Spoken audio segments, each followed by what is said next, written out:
Notícias de Manaus, Amazonas, Brasil e do mundo.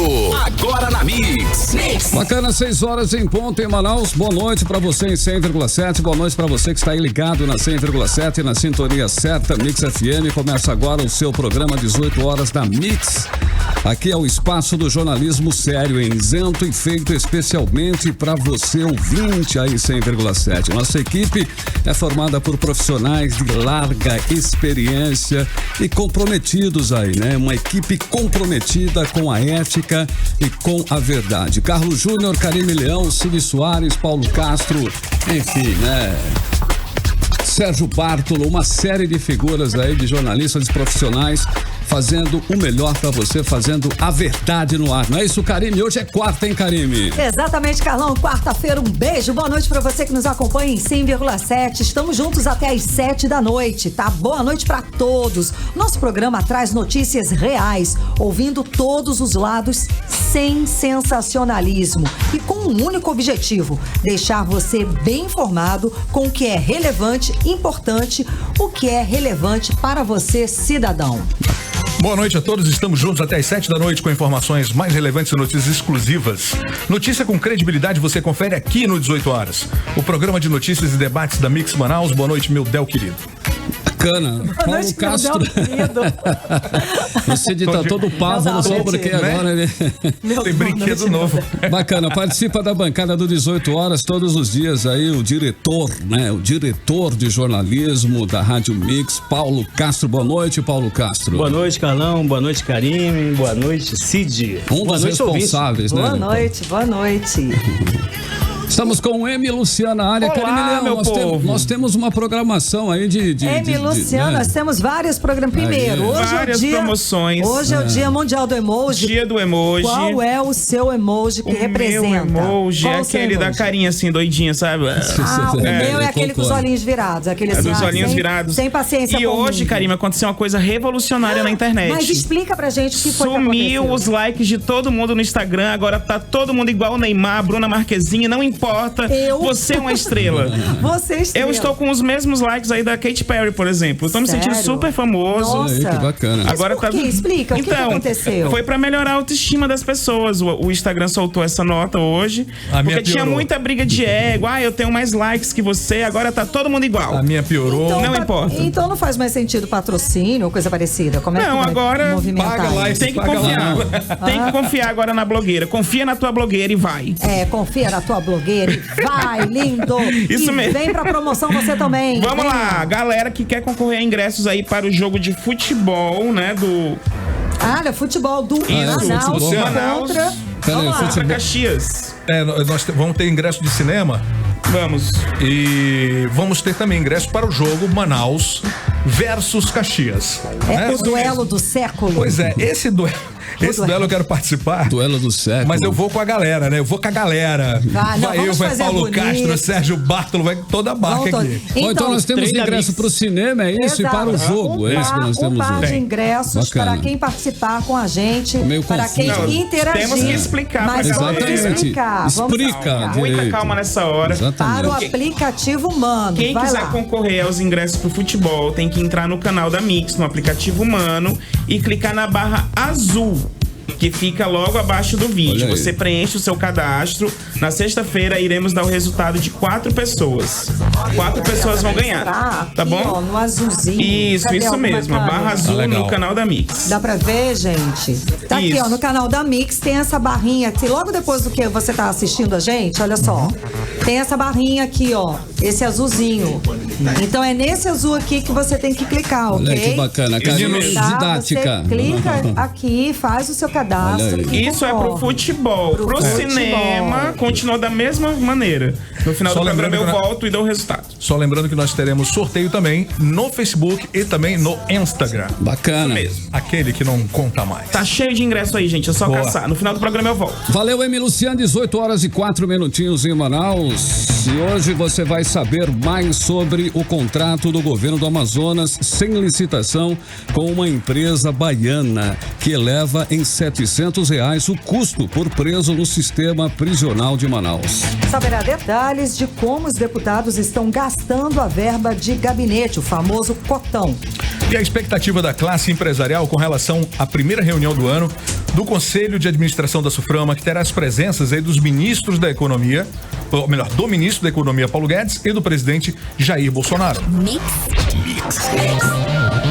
Muitos pais estão deixando de vacinar os filhos e, por conta disso, Manaus não vem alcançando a cobertura vacinal das crianças. Levantamento da Divisão de Imunização da SEMSA identificou que as zonas norte e leste são as que mais apresentam taxas de vacinação abaixo da meta de cobertura, que é de 95% ou 90% em alguns casos.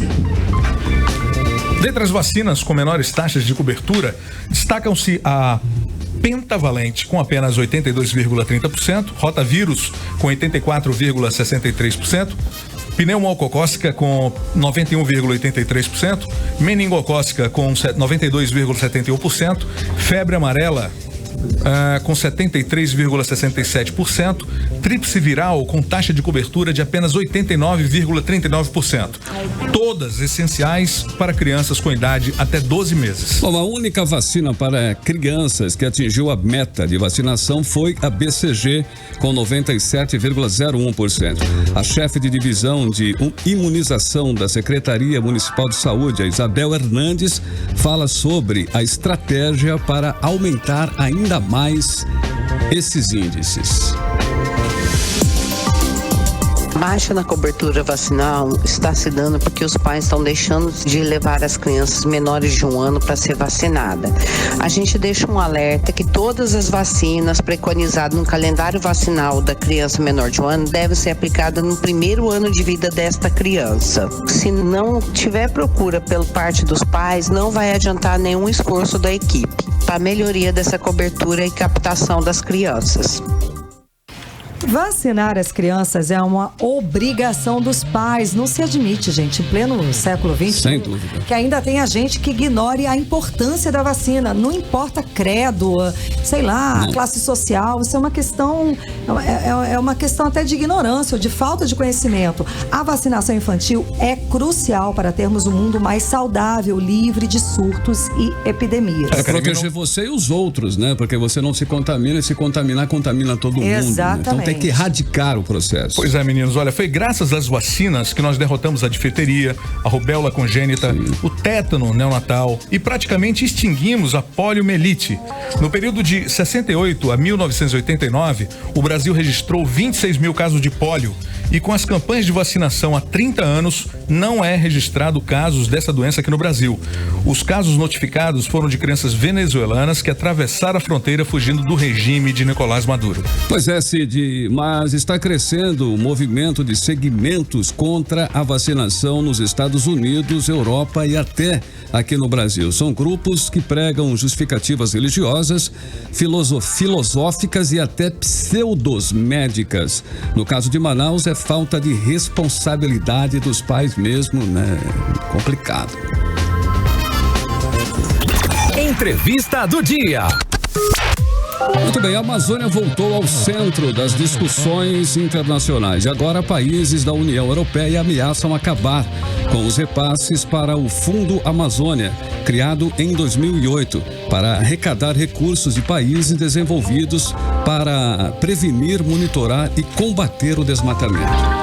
Exatamente, Carlão. Vale lembrar que esse fundo já recebeu 3 bilhões e 400 milhões de reais da Europa, principalmente da França, Alemanha e Noruega. O governo brasileiro questiona o uso do fundo em projetos que, segundo o ministro do Meio Ambiente, Ricardo Salles, prejudicam o desenvolvimento do país. E para falar sobre o Fundo da Amazônia, está em nossos estúdios o ex-presidente do IPAAM, Marcelo Dutra. Nós convidamos também o atual presidente do Instituto, Juliano Valente, mas ele alegou ter compromissos e não pôde participar do debate. Seja muito bem-vindo ao programa 18 horas, aos estúdios da Mix, senhor Marcelo Dutra. Tudo bem, Karine, tudo bem, Cid, tudo bem, querido Paulo. É meio que um encontro aqui da velha guarda. Eu acabo vindo. Pra quem não sabe, Marcelo é jornalista. Né? Pois é, eu abandonei a profissão no ano 2000 para me reinventar na área de meio ambiente. e hoje, 19 anos depois, estou encontrando todo mundo da minha época. Mas você reinventou bem, viu? Porque obrigado. O pessoal falou já bem. Já me viu aqui, né, Marcelo? Olha, Sérgio Bartolo, que eu não sei onde fica nesse estúdio, até porque ele é bem magrinho. Escondeu. Ele cabe em qualquer lugar. O Sérgio Bartolo, e ele fica quietinho, né, Marcelo? É verdade. Obrigado, me sinto em casa. Bem-vinda de volta a Manaus, já não sei há quanto tempo, mas... vamos deixar pra lá isso aí. Pula. Veja bem, o Fundo Amazônia, ele nasce de uma necessidade da Noruega de aportar recursos dentro daquilo que ela tinha como a responsabilidade social do seu governo. O seu governo queria fazer aportes dentro dessa onda da conservação, mas não queria fazer aportes como a Alemanha sempre fez. A Alemanha aporta dinheiro na Amazônia desde o início da década de 90, alguma coisa na década de 80. E a Noruega não, ela quis fazer um pacotão, ela quis dizer, olha, dou 1 bilhão, mas eu dou 1 bilhão com regras de aplicação direta com o governo. E aí nasceu o Fundo Amazônia. A Alemanha já está por aqui, para quem não lembra, no IBAMA, Provárzea, Promanejo, GTZ, mesmo, muitos recursos já foram aportados. Nós temos um jornalista aqui, o Cristóvão Nonato, que durante muito tempo trabalhou com recursos da Alemanha na década de 90, no IBAMA, foi comunicador, foi jornalista, foi um dos escritores de algumas das boas obras lá do IBAMA. E a Noruega não, a Noruega disse, eu vou aportar um volume maior, mas eu não quero ter essa agência, ter que ter esse trabalho. E o governo brasileiro então fez uma sugestão: nós vamos criar uma regra em comum que será aprovada a todos. E o Fundo Amazônia nasceu com um regramento. O governo brasileiro vai destacar aonde ele vai ser alocado. Na época, nós tínhamos uma exigência que o governo brasileiro não cumpriu. Ele tinha que ser gerido na Amazônia. E vejam só, o Itamaraty definiu que seria alocado no BNDES. O BNDES está lá em Copacabana, não está na Amazônia. Há uma cláusula no Fundo Amazônia que o Brasil nunca cumpriu, que era abrir um escritório do BNDES na Amazônia. Quem avalia os nossos projetos são cariocas concursados que não conhecem a nossa realidade, que levam em média 2 anos para avaliar um projeto. Aí pergunta-se, por que os governos utilizam mais 60% dos recursos hoje que foram utilizados por governos estaduais, federal, do que por universidades, do que por instituições que queiram trabalhar direto com iniciativas populares, iniciativas da Amazônia interiorana? Porque eles têm paciência, porque eles são Estado, eles independem de mim, de outros gestores, vão continuar. Enquanto que as pessoas perdem a paciência em ficar 2 anos se explicando, levantando papéis e documentos. Houve essa falha que ninguém cobrou. Discutir Fundo Amazônia no Rio de Janeiro sempre foi um erro que muito se combateu e nada se resolveu pelo lado do país. Esse é o primeiro aspecto. Segundo, desses 60% que foram gastos com o governo, só 0,8% com o município. Não consigo conceber política pública feita a nível federal se nós não envolvermos o governo local. Meio ambiente, ele é um conjunto de ações locais. É a derrubada de uma árvore que forma um desmatamento gigantesco. É a primeira gota que condena um rio. Então não tem como nós discutirmos Fundo Amazônia se nós não discutirmos o reajustamento dele. E o governo federal começa muito bem a fazer essa propositura. Em outras palavras, Marcelo, então esse recurso aplicado não chega no cidadão, lá no município, lá no Ribeirinho. Veja bem, Paulo, a primeira missão do Fundo Amazônia resumia-se numa frase: evitar o avanço do desmatamento. Esse era o primeiro mote, o primeiro foco, o primeiro olhar do Fundo Amazônia. Mas não era o objetivo. Não. O primeiro foco central. Todos os objetivos específicos e gerais tinham que concluir com evitar o desmatamento. Hoje, o Fundo Amazônia já está voltado para aparelhar fiscalização, monitoramento, comando e controle. Já virou um financiamento da falta de investimento do Estado brasileiro. Ainda, Marcelo, dentro dessa pergunta do Paulo, qual é o benefício desse fundo que chega de fato lá para o cidadão, para o ribeirinho que mora aqui na nossa região? Nós tivemos alguns. Por exemplo, no Amazonas, nós já temos perto de 40 mil propriedades rurais que já estão no CAR, no Cadastro Ambiental Rural.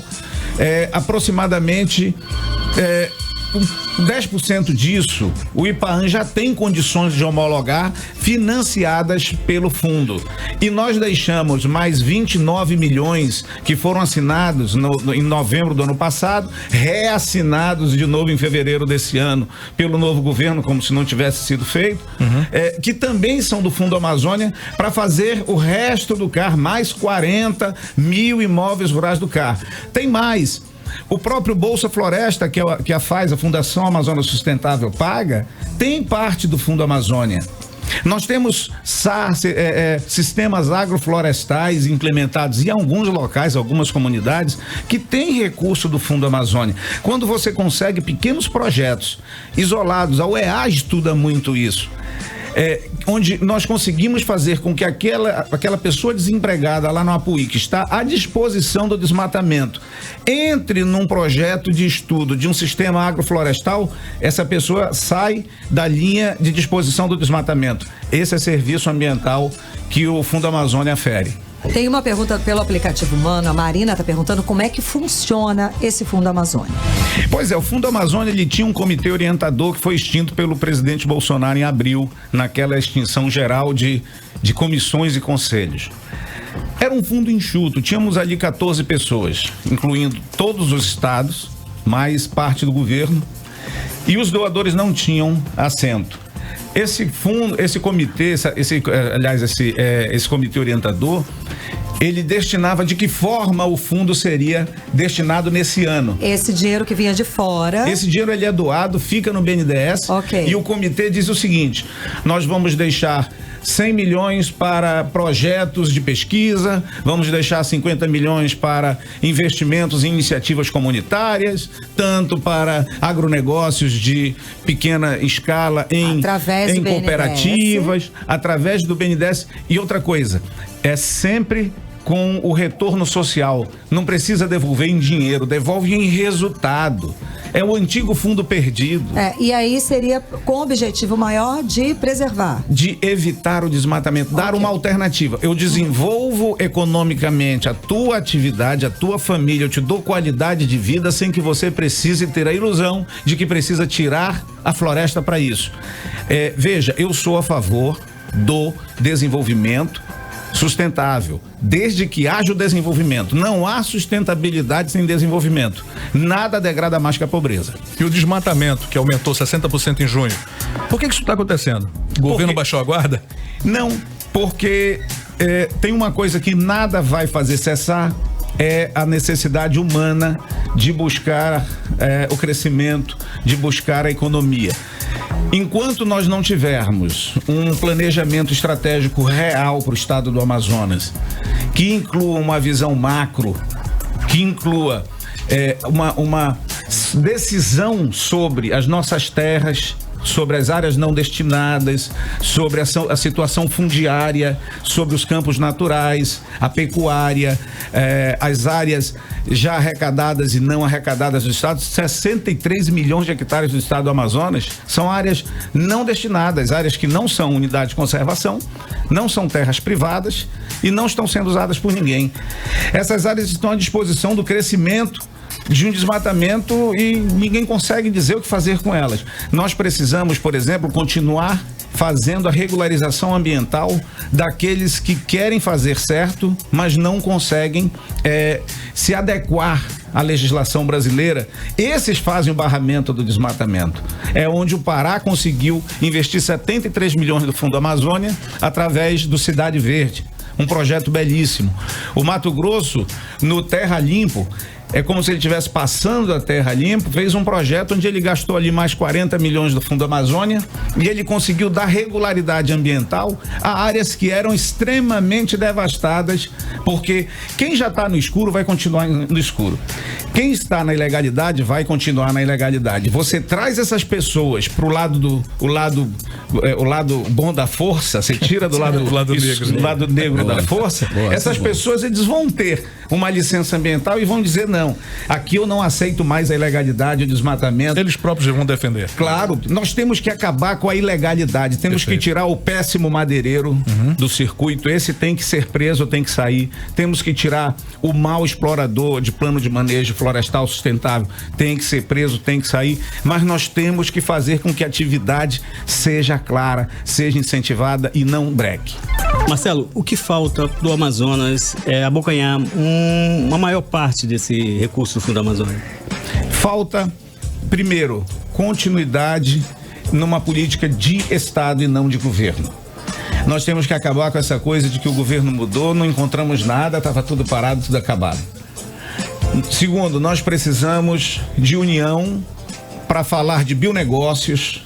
O Amazonas tem o potencial de ser o maior laboratório natural do planeta. Nós temos aí que parar de discutir, não só a CBA, eu acho que o Amazonas é o maior centro de biotecnologia do Amazonas, independente do prédio do CBA. Nós temos que discutir isso de uma forma não sai do papel, disciplinar. Sai daquele prédio.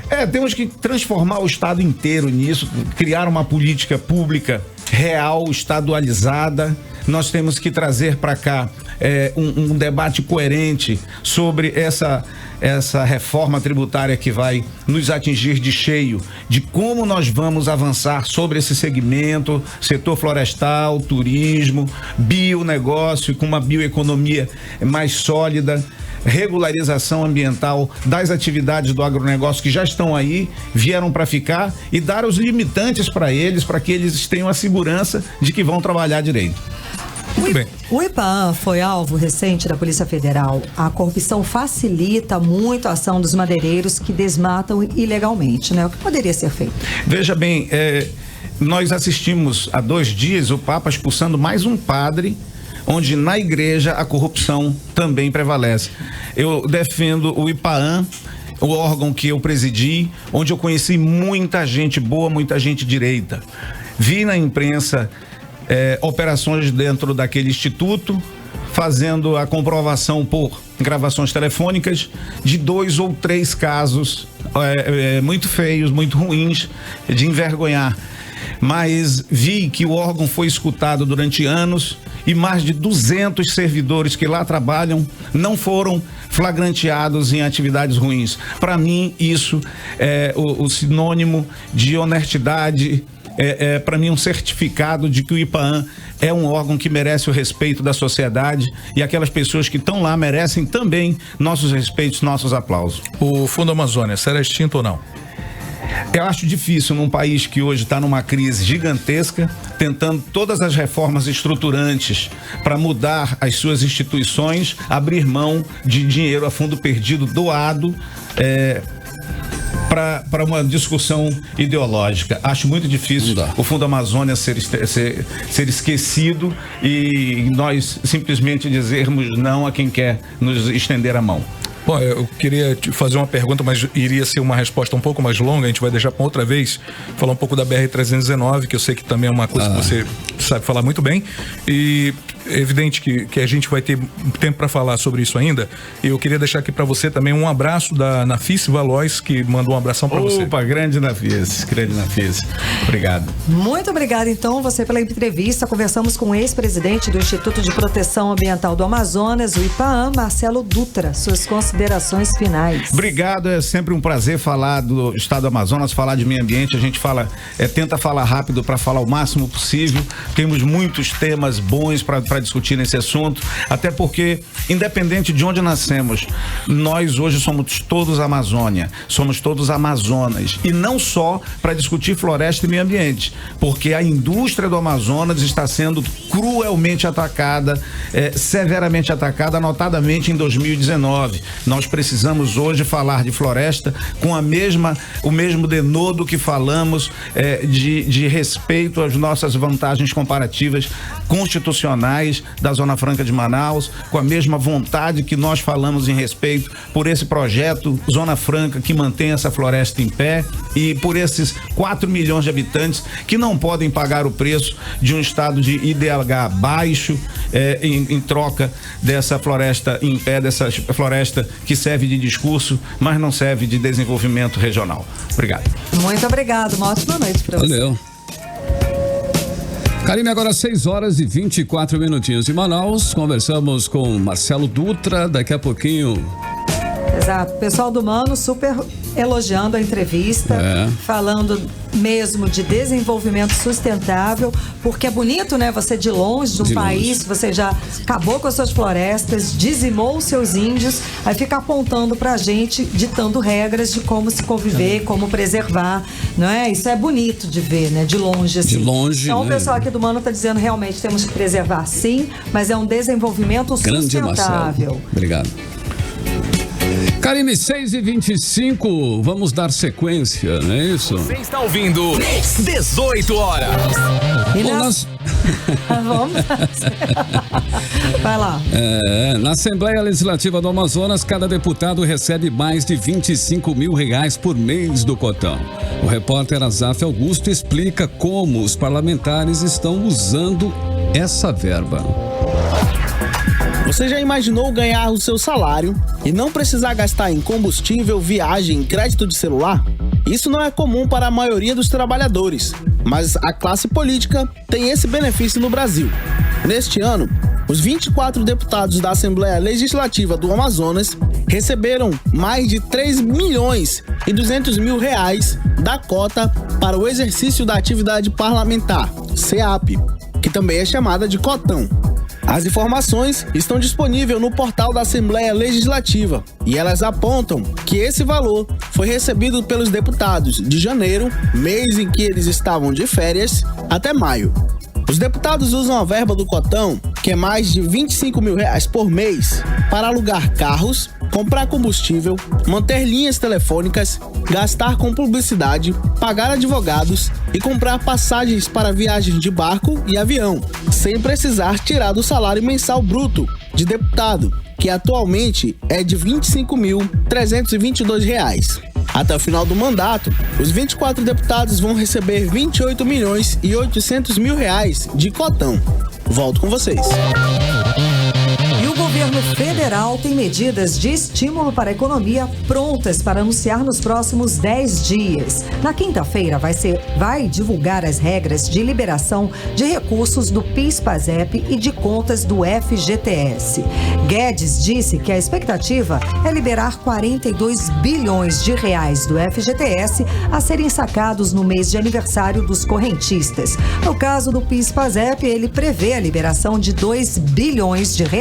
A economia brasileira continua patinando e essas medidas que injetam recursos nas mãos dos consumidores é um bom início para sairmos desse marasmo econômico.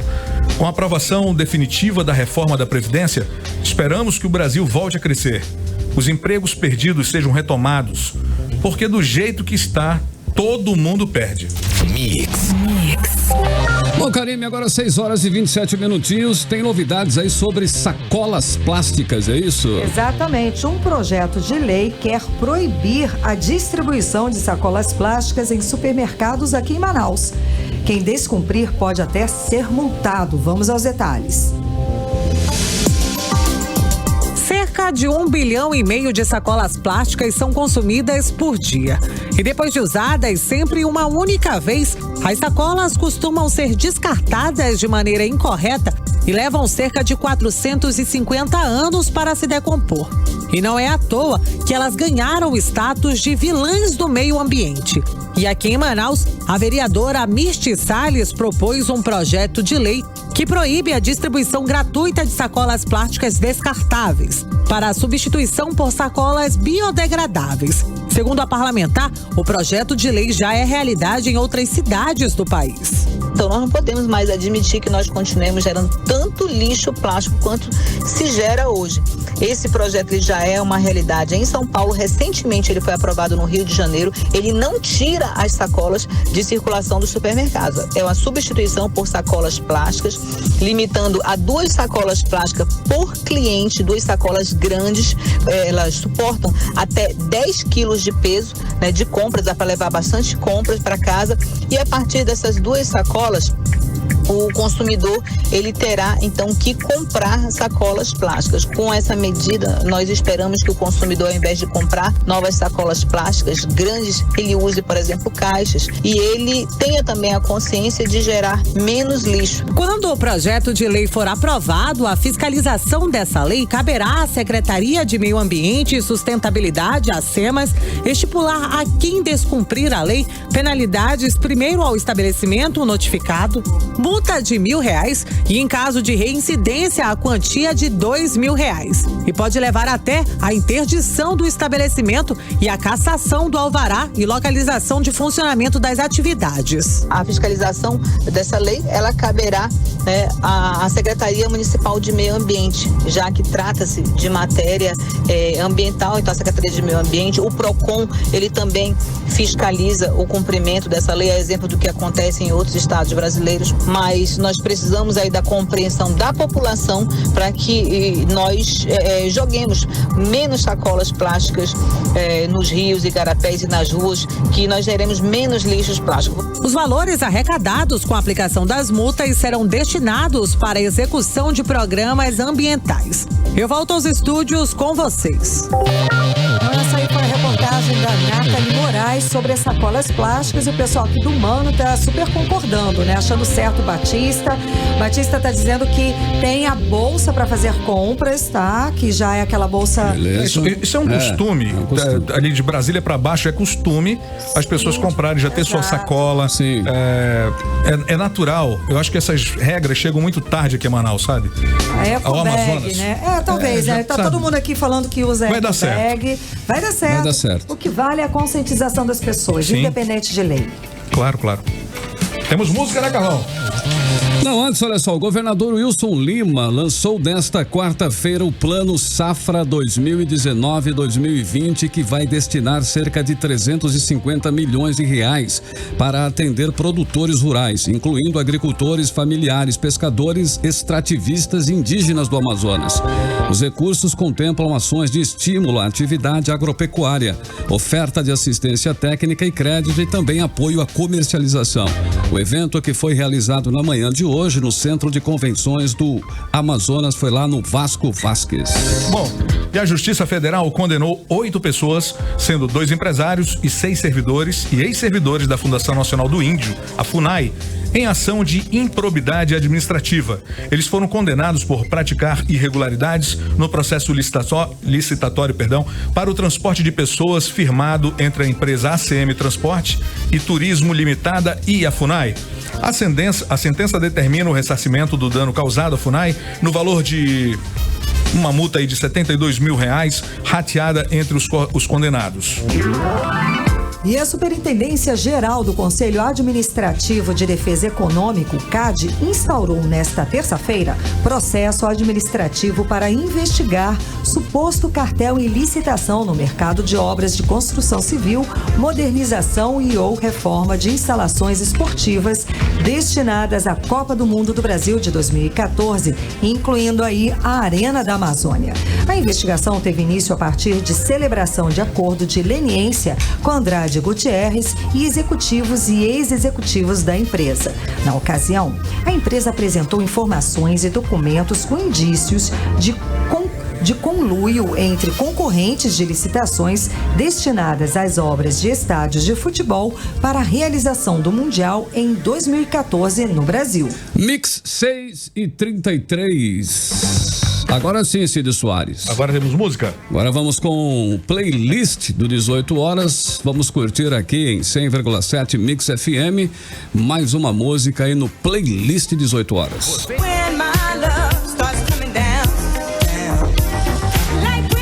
Para 6h38, você está na Mix. O médico obstetra Armando Andrade Araújo foi condenado a 3 anos e 3 meses de prisão, além da perda de função pública, pelo crime de corrupção ativa, por ter cobrado R$2.000 de uma paciente para a realização de um parto em uma maternidade pública em Manaus, isso em 2012. A sentença foi deferida pelo juiz Rivaldo Matos Norões Filho, da Primeira Vara Criminal de Manaus. O obstetra pode recorrer da decisão em liberdade. Lembrando que esse aí é o mesmo obstetra que aparece em vídeo que viralizou na internet em fevereiro deste ano, agredindo uma parturiente vulnerável na hora de dar à luz. Esse vídeo gerou comoção geral e o médico chegou a ser afastado, mas depois, por ordem judicial, voltou a exercer atividade. Vamos falar de novo o nome dele? Médico obstetra Armando Andrade Araújo. Ele mesmo, anotem aí no caderninho. Bom, participe aí com a gente do programa 18 horas, o programa de notícias e debates aqui da Mix FM, pelo WhatsApp também, olha aí, 9312-1007 Carime. E as entidades sindicais continuam com a mobilização para a Assembleia Unificada, marcada para este sábado, a partir das 9 da manhã, na frente da Arena Amadeu Teixeira. As categorias vão decidir se deflagram greve geral para pressionar o governo a revogar o congelamento dos salários até setembro de 2021. Hoje vamos conversar com o presidente do Instituto de Cirurgiões do Estado do Amazonas, José Francisco. Boa noite, presidente. O senhor nos escuta? Escuto sim, boa noite a todos os ouvintes, estou aqui à disposição se puder ajudar. Imagina, presidente, o governo vem cumprindo com o que foi acertado com os médicos? Não, nem com pagamento corrente do ano atual, nem com o acordo que foi feito pelo próprio governo, aceito pela categoria das dívidas dos anos anteriores, de 2018. Hoje o Instituto de Cirurgia tem 2 pendências relativas a outubro e novembro de 2018 e o último pagamento feito a nós foi no mês de maio. Presidente, o senhor pode atualizar o valor dessa dívida hoje? A dívida do ICEA, sim. Eu tenho uma dívida para receber do Estado hoje em torno de 17 milhões de reais. Nossa. Hoje só estão sendo atendidos os casos de urgências e as cirurgias programadas estão sendo feitas? Sim, hoje a rede está sendo atingindo seu objetivo normal. Estão sendo feitas as cirurgias eletivas e o atendimento de urgência e emergência, que em situação nenhuma nós podemos interromper, porque vidas iam ser ceifadas de pessoas inocentes, que não tem nada a ver com a incapacidade do governo em resolver o problema. Então o governo não fala a verdade quando ele diz que está em dia com as empresas médicas. O governo não fala a verdade e é fácil de provar. Eu já mostrei documentos, inclusive com extratos bancários, dizendo que o governo não honra com o que acordou entre a gente e tudo proposto pelo governo. Não foi nada proposto por nós, empresas médicas. É necessário que se faça uma diferença que é fundamental. Nós somos empresas que não têm donos. Nós somos simplesmente sócios de empresas que prestamos o serviço. Nós funcionamos como mero passadores de recursos para os nossos sócios. Nós não temos donos, nós não fazemos negociações. Nós cumprimos um contrato que é efetuado entre nós e a Suzano na sua integralidade. Cumprimos e não recebemos, infelizmente. Presidente, quais são as medidas que os médicos vão tomar a partir de agora? Primeiro, apelar ao governo que resolva o problema.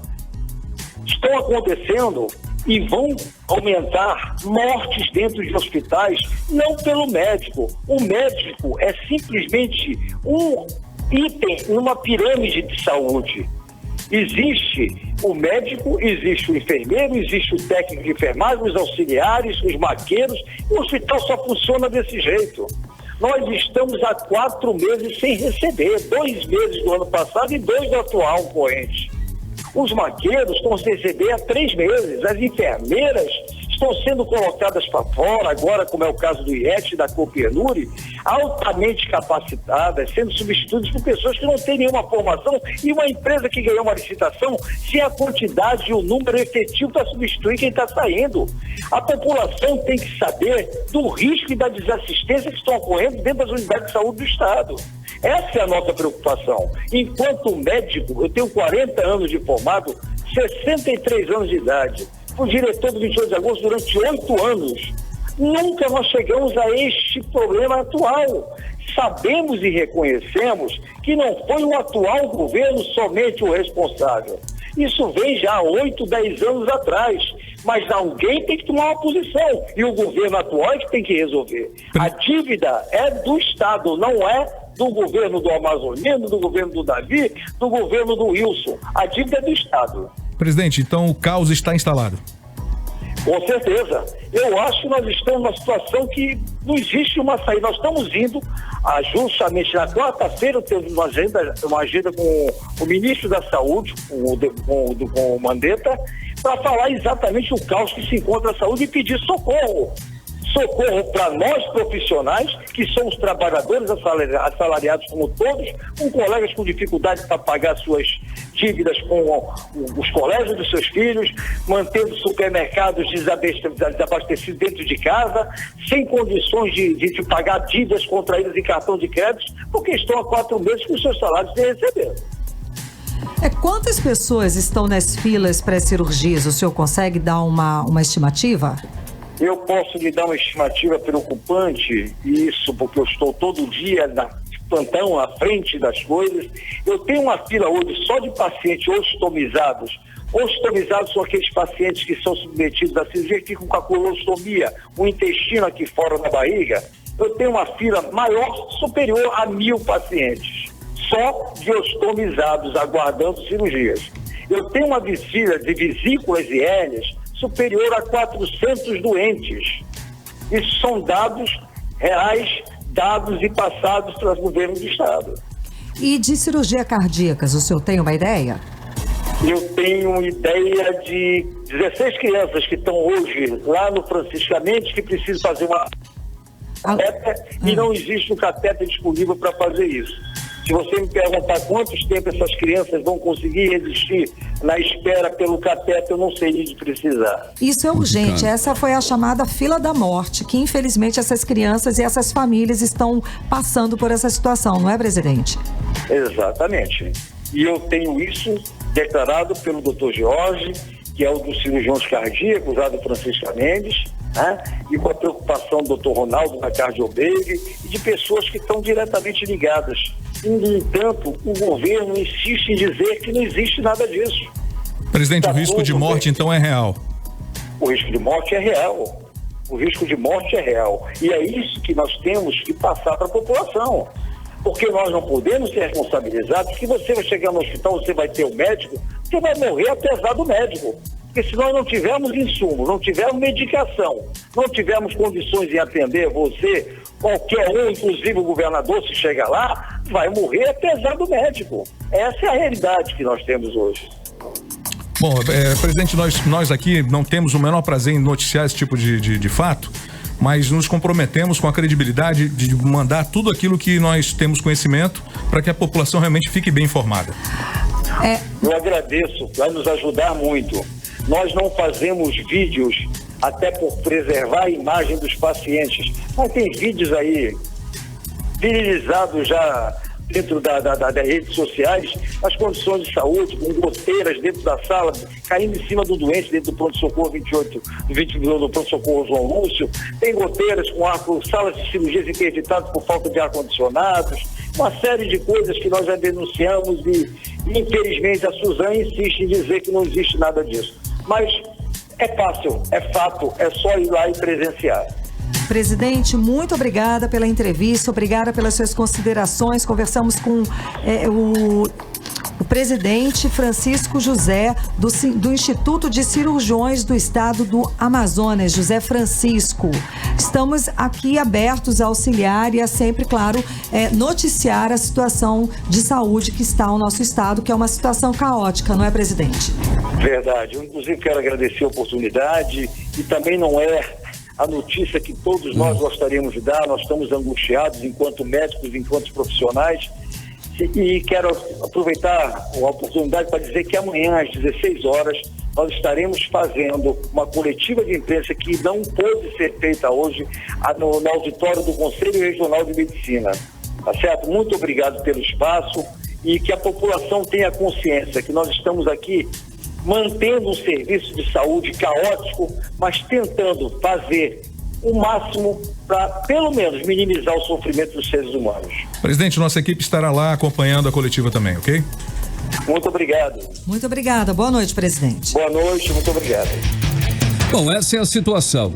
E o governo do estado insiste em divulgar na sua propaganda paga que recebeu o estado com 3 bilhões de reais em dívidas, o que não é verdade.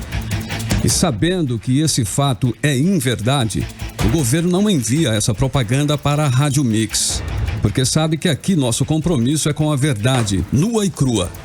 Balanços contábeis da Secretaria do Tesouro e um documento assinado pelo próprio governador Wilson Lima e pelo secretário de Fazenda Alex Del Giglio mostram que o Amazonas tinha as finanças equilibradas no final de dezembro de 2018. Passados 6 meses de mandato, insistir nessa narrativa é perda de tempo. A população quer resultados e não desculpas esfarrapadas. Trabalho, é isso o que interessa. Agora 6h49, vamos saber como está o trânsito em Manaus nesse momento com o repórter Rodrigo Soares. Trânsito. Boa noite, Carlão. Boa noite, Karime. Boa noite, Cid. Boa noite. Então, vamos lá conferir. Na Avenida André Araújo, o trânsito apresenta fluxo moderado em vários trechos e intensidade próximo a Suzano e a rotatória do Coroado. Já as avenidas Beira Rio e Beira Mar, lá no Coroado, apresentam fluxo bom nas duas vias. Você está ouvindo 18 horas. E o contrato com dispensa de licitação do governo do Amazonas com a empresa Reviver para administrar o complexo penitenciário Anísio Jobim, Compage, paga muito mais que a média nacional por preso. O repórter Azaf Augusto tem os detalhes. A média brasileira é de R$ 1.900 por preso a cada mês. No Amazonas, o custo mensal do detento é de R$ 4.850, sendo R$ 700 mais caro que o contrato com a Humanizare, onde o preso custava, em média, R$ 4.129 por mês. De acordo com o levantamento do Tribunal de Contas da União, TCU, um preso no país custa, em média, R$ 23 mil por ano. Com o atual contrato de 6 meses do governo com a empresa Reviver Administração Prisional, o Estado vai gastar R$ 29.100 por detento até dezembro deste ano. Durante 6 meses, o contrato da Reviver é de R$ 32 milhões. Para ter uma ideia, em 2017, o Ministério da Educação definiu para o Fundo de Desenvolvimento da Educação Básica, o Fundeb, o custo anual mínimo por aluno de R$ 2.875, o que dá um custo de R$ 239.583 por mês para cada aluno. Volto com vocês. E a reunião do Conselho de Administração da Suframo, CAIS, marcada para o próximo dia 25, com as presenças do ministro da Economia, Paulo Guedes, e do presidente Jair Bolsonaro, está animando os empresários amazonenses. O presidente da Associação Nacional dos Fabricantes de Eletroeletrônicos, a Eletros, José Jorge Júnior, dá mais detalhes. A reunião do Conselho de Administração da Suframa, o CAIS, é importante e necessária para que os investidores tenham seus projetos industriais e agroindustriais aprovados, dando a habilitação necessária para a implementação dos negócios na Zona Franca de Manaus. Nessa primeira reunião de 2019, teremos um número significativo de projetos do setor eletrônico, destacando-se a instalação de novas fábricas de televisores, produtos de áudio e vídeo e câmera de segurança, principalmente, tá? Essa é a prova de que a Zona Franca de Manaus ainda tem a confiança do empresariado e suas vantagens comparativas devem ser garantidas em uma reforma tributária, por exemplo.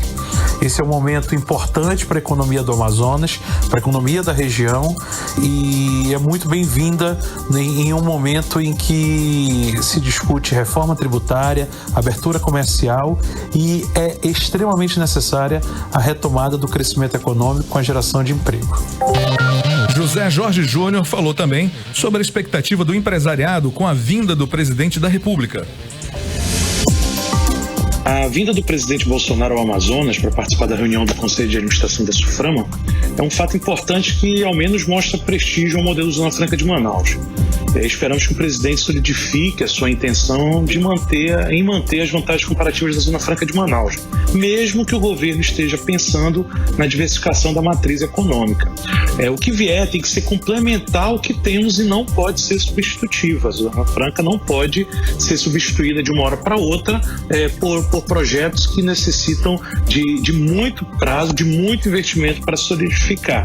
É esperado que o presidente Bolsonaro reafirme a sua intenção e a decisão de que o governo federal criará alternativas diante de uma reforma tributária e a própria abertura comercial para que as empresas não saiam de Manaus, mantendo aqui os empregos e os investimentos.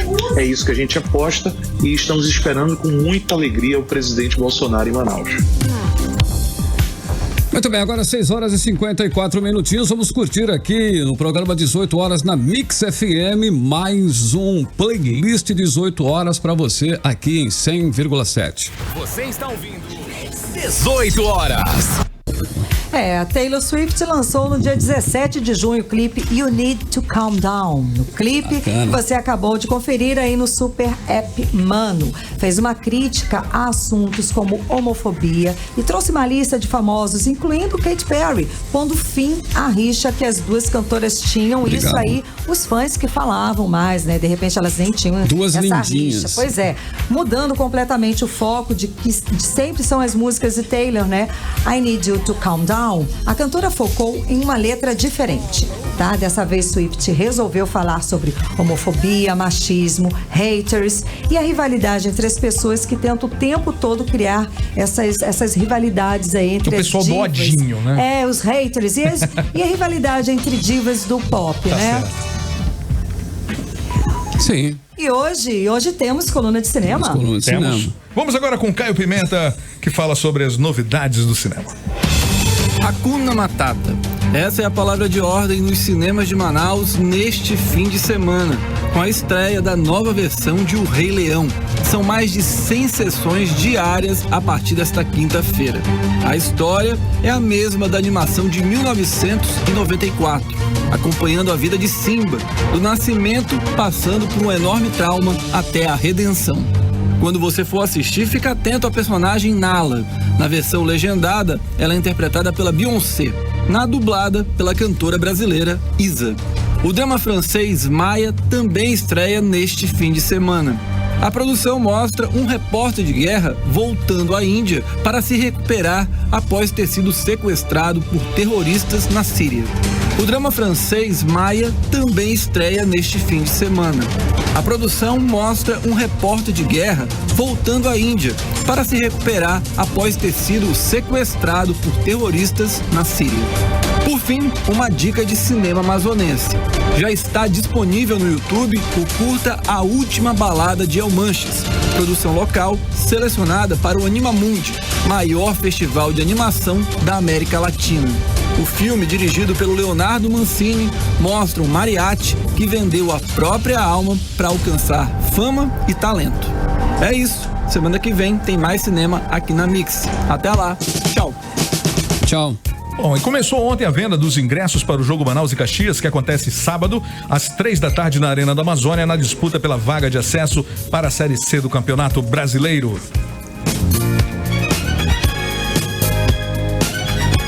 São mais de 30 postos de vendas espalhados pela cidade. O ingresso de arquibancada está sendo vendido a R$20 a meia. Crianças até 12 anos não pagam, idosos a partir de 60 anos têm direito a meia e pela internet as entradas já podem ser compradas pelo site www.ingressosdevantagens.com.br.